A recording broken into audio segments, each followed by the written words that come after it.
Live mula sa GMA Network Center. 20 taon ang nakatutok. 24 oras. Magandang gabi po, Luzon, Visayas at Mindanao. Patay matapos malapit ang pagbabarilin ang 14 anyos na babae sa loob mismo ng kanyang bahay sa Talisay City, Cebu. Sa pilitan daw pinasok ang bahay ng armadong lalaki na mabilis tumakas. Isa sa mga tinitignang anggulo ang pagkakasangkot umano sa iligal na droga ng ilang malapit sa biktima. Nakatutok si Femari Dumabok ng GMA Regional TV, Balitang Bisdak. Bakas pa ang dugong tumalsik sa module ng isang grade 7 student nang pagbabarilin siya habang sinasagutan ito sa loob ng kanilang bahay sa Talisay, Cebu.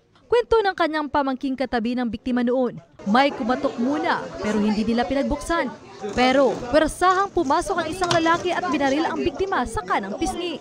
Sabi naman ng ina ng biktima, may takip ang mukha ng sospek. Nakunuktok niya ako sa mga bli. Patiran ko ang portahan. Patiran portahan niya. Dan kuanan. Ilan. Gidon itan? Unsay porma man sa laki daw no? Nagmasmang ko nun na. Sa lakas ng pamamaril, narinig ito ng kapitbahay ng biktima. Pero hindi na niya nakita ang mukha ng sospek na tumakbo umano sa eskinita papalayo sa crime scene. Naibuto, ma'am. Ya, mato pagbuto, ma'am, akong tinda, akong gibutang, dayon nidagan ko niya. Wala na ko kabantay nga na. Pagkuhan ako, mato, gitabang na mo, gisakwat sa akong anak. Ayon sa ina, wala siyang alam na kaalitan o kaaway ng anak. Kaya pinalalaliman na ng Talisay City Police ang investigasyon. We have considered maraming anggulo dito.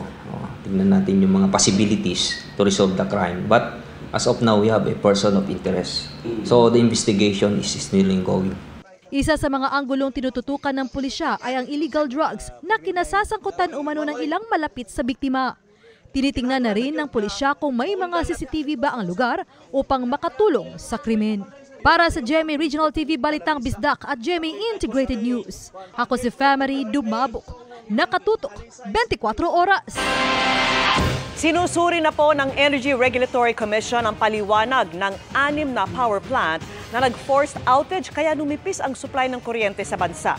Sa isang barangay naman sa Quezon City, na-overload ang linya ng kuryente kaya nagliyab ito at nag-brown out.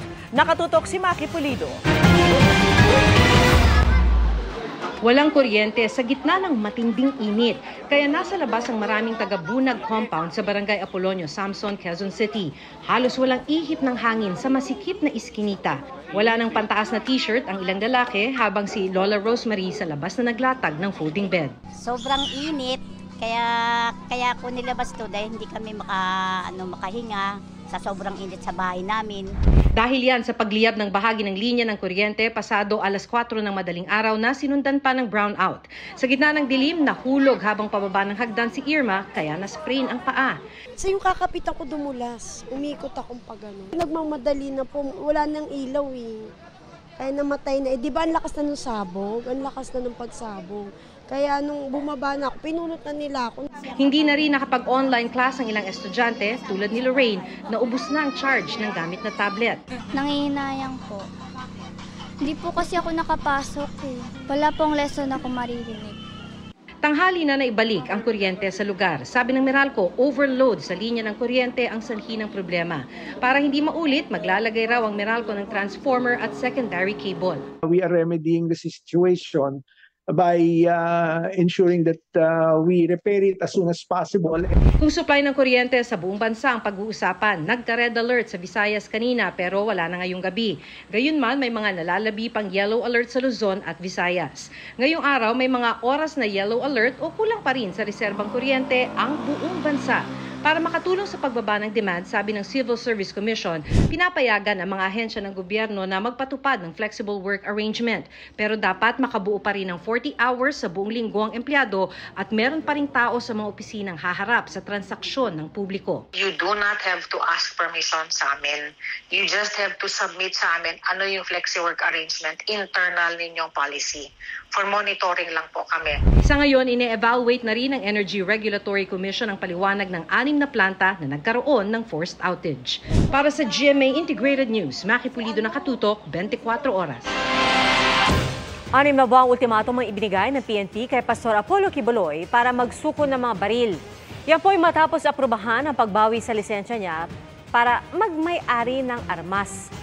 May babala rin sa mga nagkakanlong sa kanya. Nakatutok si June Veneracion. Wherefore, foregoing considered, the license to own and possess firearms and firearms registration of Apollo Carion Kibuloy are hereby revoked immediately. Ito ang nakasaad sa 3 pahinang resolusyon na pinirmahan ni PNP Chief Romel Francisco Marbil sa ilalim ng Comprehensive Firearms and Ammunition Regulation Act. Pwedeng tanggalan ng pribilehiyo na makapagmay-ari ng baril ang isang gun owner na merong kaso na ang parusa ay mahigit 2 taon.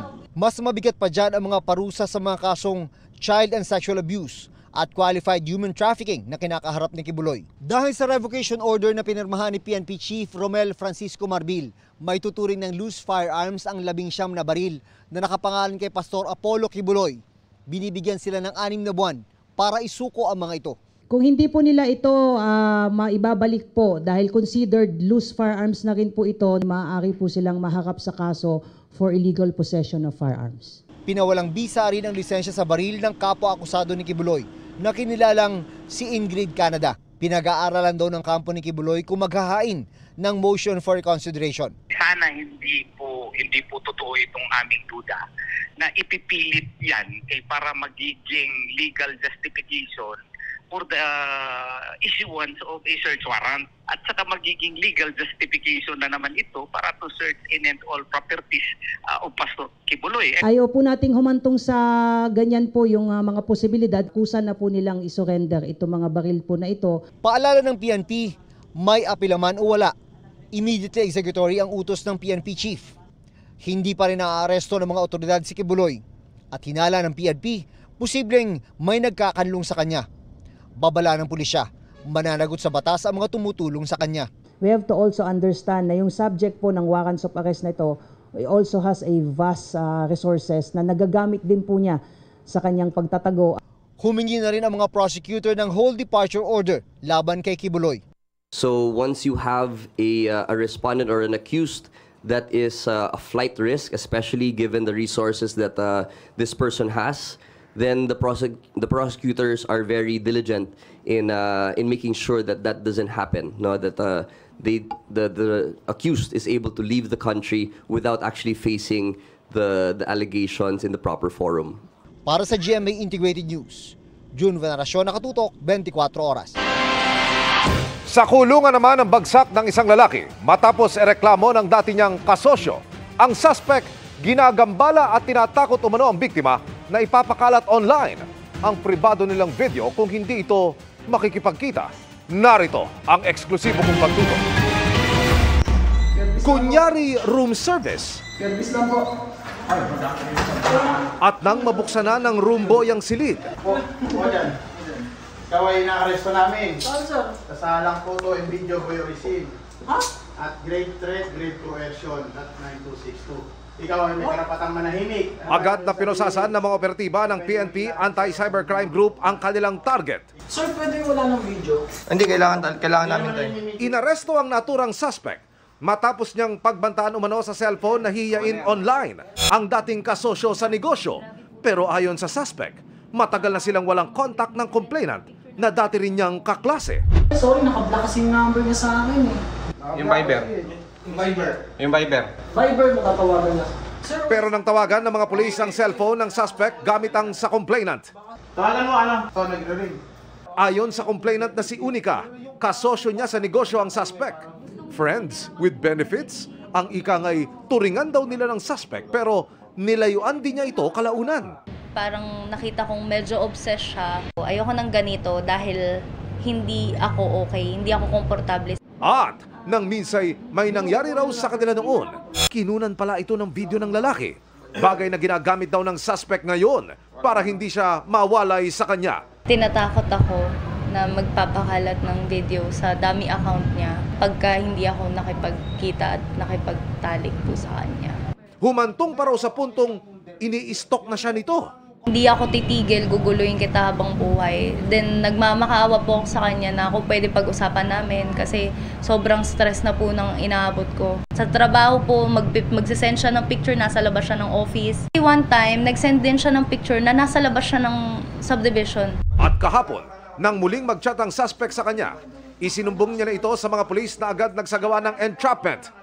Nung hinihingi ni victim yung proof kay suspect na na di-delete nga, hindi pumayag si suspect. Gusto niya maghubad muna si victim. Doon siya pumasok sa banyo at tumawag na sa mga operatiba. Babala ng Anti-Cybercrime Group ang ilang kalintulad na reklamong kanilang natatanggap. Pinagkakakitaan na ngayon ng sindikato.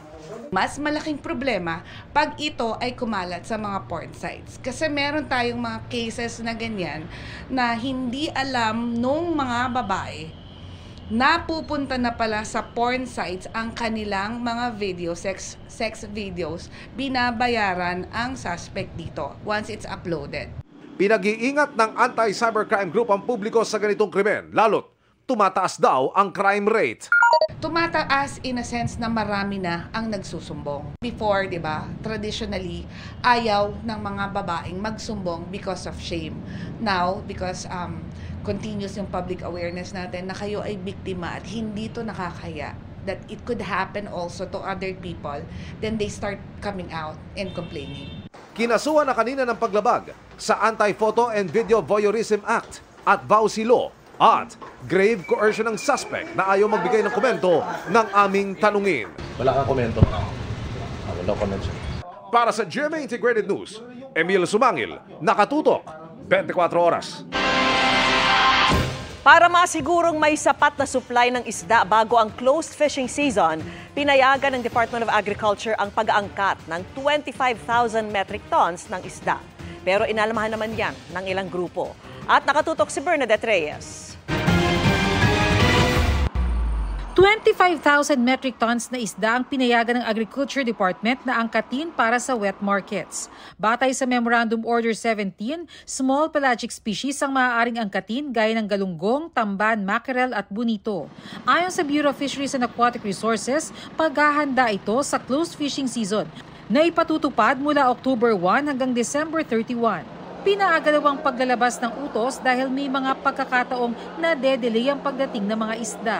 Makakatulong ito para mas stabilize ang presyo kapag panahon ng closed season dahil alam naman natin na talagang magkakaroon ng gap sa supply gawa ng sarado ang ating mga pangunahing fishing grounds.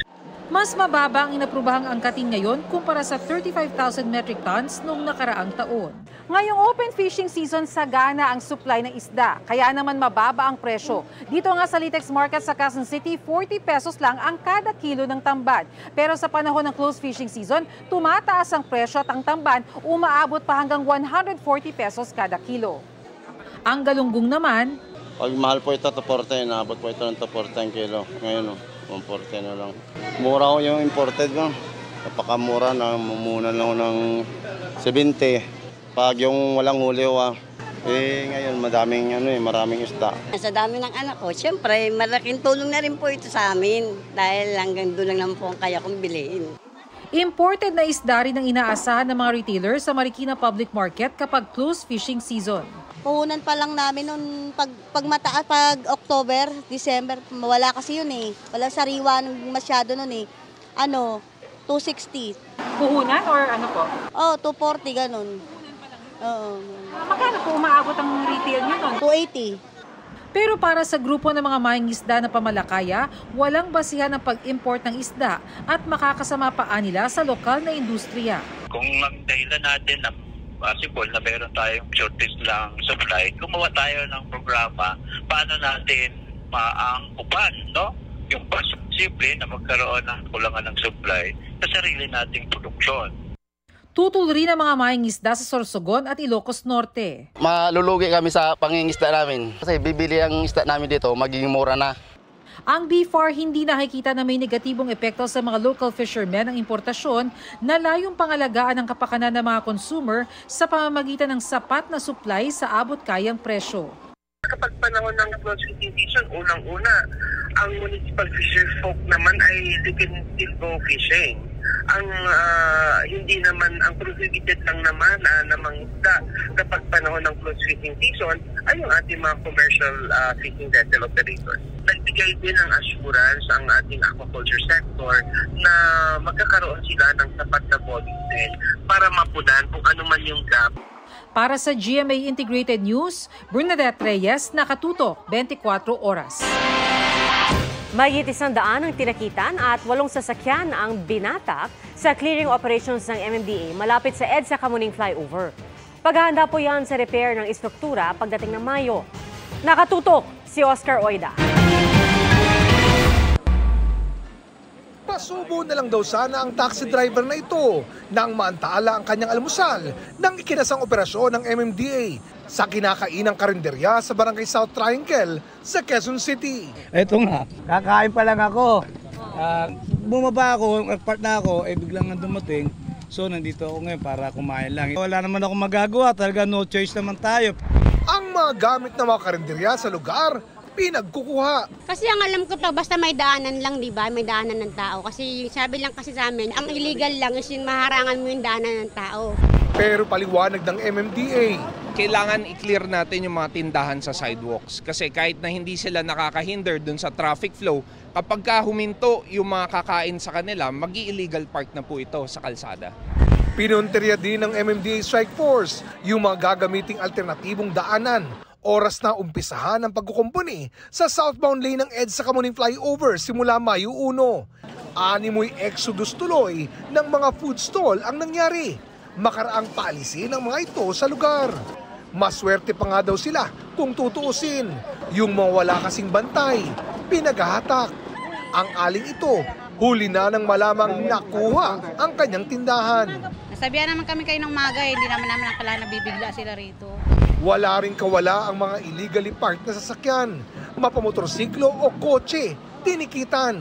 Umabot sa 105 ang natikitan, 8 ang binatak. Naging maganda naman yung operations natin today dahil wala tayong masyadong nakuhang mga illegally parked vehicles. Samantala, pinag-aaralan na ng MMDA ang iba pang alternatibong ruta para maibsan ang inaasahang epekto sa trapiko ng repair sa flyover. Well, for sure, makikita natin yung tunay na epekto nito sa May 1. Kaya mag-schedule kami ng pagbisita sa lansangan after May 1. Sa operasyon naman ng Special Action and Intelligence Committee for Transportation o SAIC ngayong araw, isang ambulansyang sinita matapos dumaan sa EDSA busway kahit walang pasyente. Para sa GMA Integrated News, Oscar Oida, nakatutok 24 oras. Happy Friday, chikahan mga kapuso! Malapit nang matuldukan ang paghihiganti sa top-rating revenge drama sa hapon na Makiling. Bigating plot twist nga raw ang di dapat palampasin sa finale week, lalo't di lang isa, kundi may 2 love triangle. Makichika kay Lars Santiago. 4 na karakter, pero 2 love triangle. Diyan umiikot ngayon ang mga role ni El Villanueva bilang Amira, Derek Monasterio bilang Alex, Christopher Martin bilang Seb, at Sea Tolentino bilang Rose sa top-rating GMA revenge drama na Makiling. Tinry naman din po ni Amira na sundin yung puso niya at one time, and tinry naman din niya ibigay na lang, ipaubaya yung mahal niya sa buhay. Ang tanong natin dyan is, hahabulin ko ba si Rose? Dahil may pangako ko sa kanya, or susundin ko yung puso ko, si Amira yung... Ang daming kabang-abang talaga kung meron ba talaga makakatuluyan si Rose, kakabalikan ba sila ni Alex, magiging okay ba kami ni Amira? Sobrang excited na nga raw ang cast na mapanood ng mga kapuso ang finale week ng Makiling. May kanya-kanyang memorable moment din ang 4 na Sparkle Stars sa paggawa nila ng Makiling. Yung bundok, kasi parang doon kami na-bond at saka doon kami unang gumulong ni Derek sa bundok na hindi namin akala magagawa namin siya sa tarang buhay namin sa industriya. Sa everyday, memorable talaga siya. May nakukuha akong, may napupulot akong napakagandang memory from this film, and a really good lesson from each one of them. Ngayong tapos na ang taping ng Makiling, what's next para sa kanilang 4? Meron akong out of town trip and then mag-Japan ulit ako. Super excited. May race kasi akong pinaghahandaan sa June. So doon ako nakafocus ngayon, trainings. 2 kilometer swim, 90 bike, 21 kilometer run. Ako, prinamis ko kay El dito na magsha-Siargao kami after ng Makiling. So, nahanap po kami ng siguro isang weekend para at least makapag-unwind. Meron din po kami advocacy film ni Derek. And then other than that, Siargao. Lars Santiago updated sa showbiz happening.